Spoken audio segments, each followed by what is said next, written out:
Mhm. So, real quick, is he writing to Israel here? Is he writing to some people in the past? No, he's No. writing to people today. He's writing to his audience today. This is actually a sermon, by the way, if you didn't know that.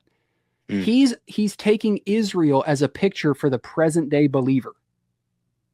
Okay? And I'm going to further prove that when we go to the next chapter here. So we got the lead up. Now this is going to be key, okay? We got 4 verses we got to look at here. Or sorry, 11 verses we got to look at here.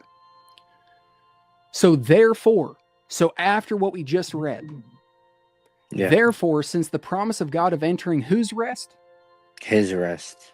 still stands. So again, it wasn't just something for Israel back there somewhere to enter into, right? Yeah. It still stands today. And as he's going to go on to say, I don't want to get ahead of him, let us be careful that none of you be found to have fallen short of it. So he's imploring us, we need to strive to enter God's rest. Okay, let's see how one does that. For we also have had the good news, that's gospel, proclaimed to us just as they did. Here in the New Testament, Hebrews 4 verse 2, for indeed the gospel was preached to us as well as to them. So who is them in this verse? Hebrews 4 verse 2.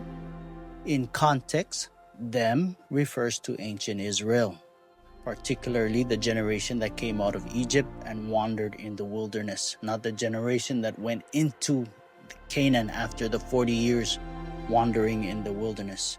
The passage draws from Psalm 95 and Numbers 14, showing that even though they heard God's message, the good news, the gospel of rest and promise, they did not believe or obey.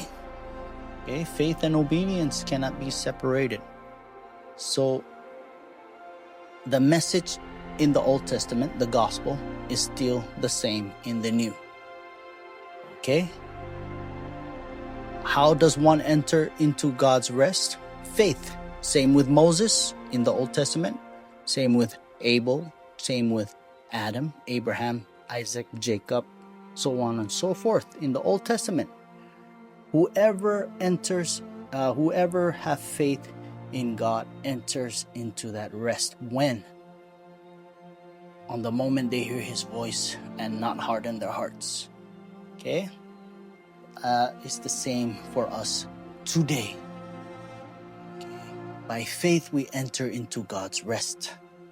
So Israel heard the gospel, the good news of God's promised salvation and rest. But it was of no benefit because they lacked faith. This verse, Hebrews 4 verse 2, teaches that the gospel message of salvation through faith was not just for the New Testament, but was also offered in principle to ancient Israel.